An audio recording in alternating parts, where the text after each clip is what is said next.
Assalamu alaikum wa rahmatullahi wa barakatuh to some of you, and peace out to the rest of you. The blackest heart, the blackest mind, the blackest man on social media, signing black in and shining again, asking you to hit the share button because the message is more important than the messenger. And this message, I'm not going to front. This message is quite deep. But hey, look, it shows that women can be intelligent and accountable. They're there. They're capable of doing it. The question is a decision, not an ability. And that's why when I defend the innocent women, I do it with gusto. And why when I condemn the wicked witches of the West, I do it with gusto and with no apology. Because I know it is a choice. They have control. It is a decision. They can sit up and think about it. It is free will. They can choose. They're not incapable of being intelligent. They may be uninterested in it, but they're not incapable of being intelligent.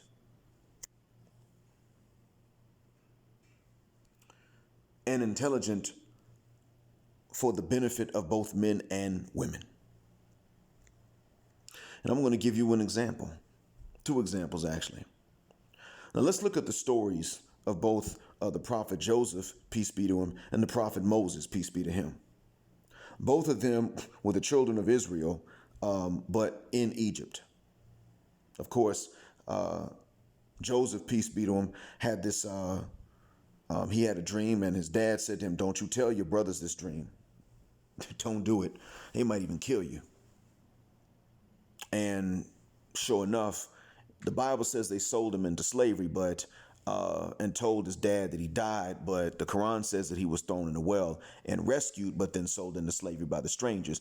In either case, his dad thought he was dead. So he was a prophet. However, as a prophet, there were some things he did not know. Now let's take Moses. Moses was also a prophet. Moses' mother understood that she was going to have to save him by letting him go, putting him in a basket in a river, because they were going to do her son in if they knew she had this baby boy. So she put him in a basket in the river. And let's understand something. At that point, the river, even now, is not easy to swim. It does have some waves in it. And there were crocodiles in that stretch back then. So she put in a basket, not tested, for water stuff. She put her baby in a basket. Now, she told her daughter, Moses' older sister, follow the basket. So the daughter walked down the length of the river while not letting anyone know that she was looking at the basket. She wasn't following steady looking at the basket because then people would have noticed the basket. She walked keeping a side eye on it. She was street smart and she was a little kid. While she was not a prophet, she was street smart. And because of her street smarts, after Moses, peace be to him, was picked up by Asiya, the wife of the Pharaoh, and she kept him, he was still reunited with his own natural mother as a nurse. Because when they could not, in the palace, when they could not feed him, somehow the girl was able to get the information inside that there was a wet nurse that nobody would refuse. No baby would refuse. And so they asked her, well, would you bring her and let us try? And she said, yes. She went and got her mother and she said, Mom, come with me. She brought her mother to the palace and they gave Moses back to his blood mother and she nursed him and he drank. And they said, you're now the wet nurse for him. So she was actually now hired as a wet nurse for her own natural son that she had given up to protect him, and nobody was none the wiser.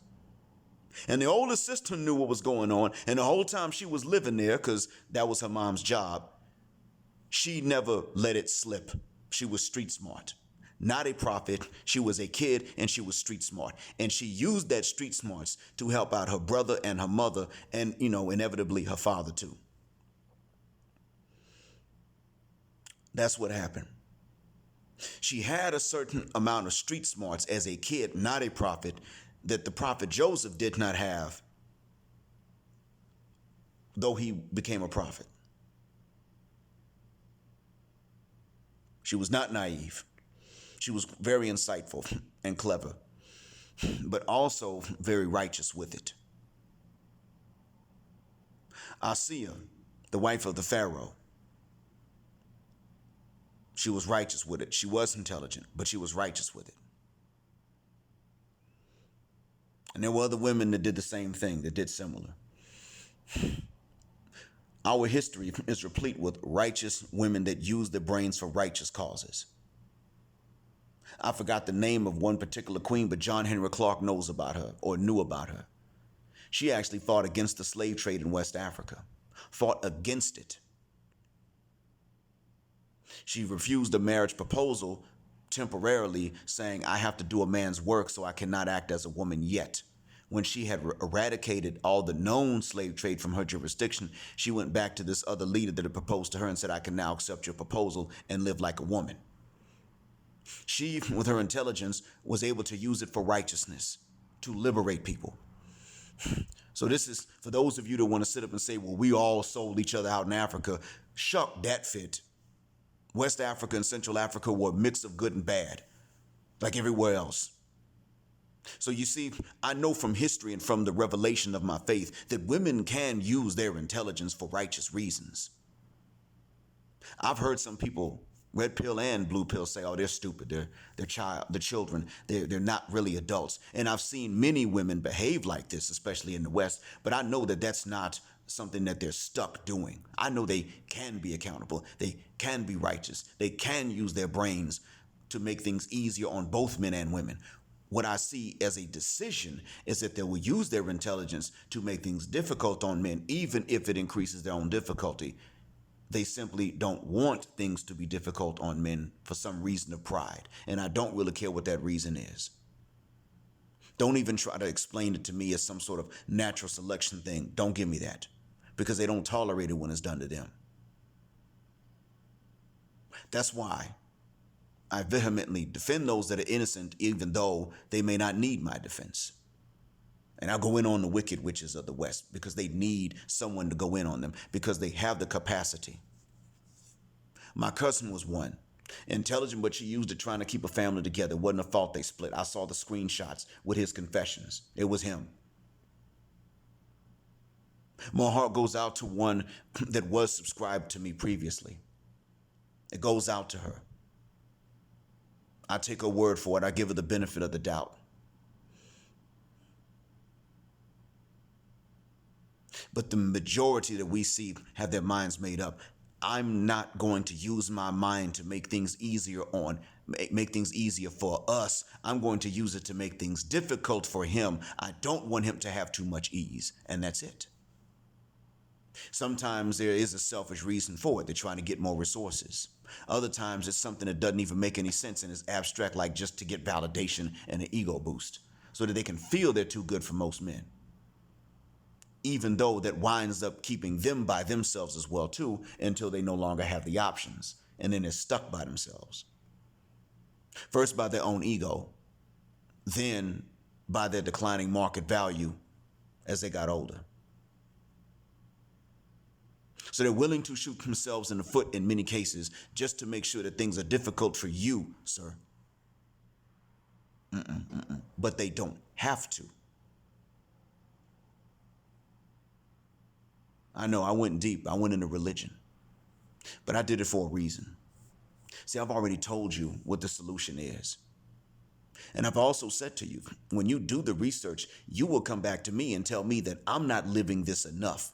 You would come back to me and tell me I need to tighten up. That's what you would if you did the research, and I would welcome that. But now I've come to you and I've given you a practical example of why it is that it is the solution, and how a particular question is answered, a debate that men are having is answered.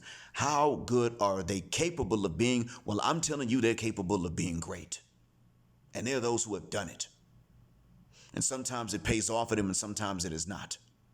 But they can be this. They just simply, in the context in which many of you are now living, they simply choose and they refuse to be that. Choose to not be it and refuse to be it simply because they got some kind of grudge against you and they don't want you to be too happy. So they shoot themselves in the foot. But they can be great. That's what you're looking at. So when you see me go hard on one of them, it's because she didn't have to be as airheaded as she was. When you see me go hard on another one, it's because she didn't have to be that stupid. I'm going to tell you straight, like Ayesha Curry did not have to be as dumb as she was about a year ago. Nicole Lowry Parker did not have to be as stupid as she was years ago and again a few months ago. It wasn't a requirement of them. They weren't incapable of being adults and any better than that. They just didn't want to. Gisele Bündchen is capable of being smart and intelligent and appreciative of what they have and making it work for them. 600 million between the two of them.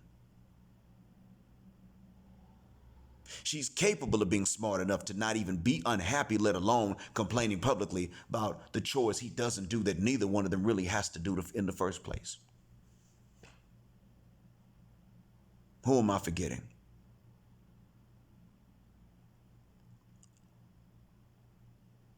Tina Knowles is capable of being happy and making things easier on her and Richard Lawson. She just don't fibbaguk. She just wants to have something to say. And that's why it is that I go hard on them. It's because they do have a choice. There have been some excellent women in history that have proven it. The majority that we're looking at simply refuse to. And they want to be on camera doing it so that they can lower the bar and lower the standards. Not just lower the standards that we expect them to be able to meet, but even lower the standards for other women. And Minister Jap was right. If you lower your standards, you'll still just be further disappointed. Because their intention is to lower the standards, but they don't have to be this way. They are capable of being better. That makes it even worse when they're not. I think I've explained enough. I think you get the idea. Thanks for listening. And may Allah make the rest of this Ramadan easy on you. All right. Black heart, black mind, black out. Assalamu alaikum.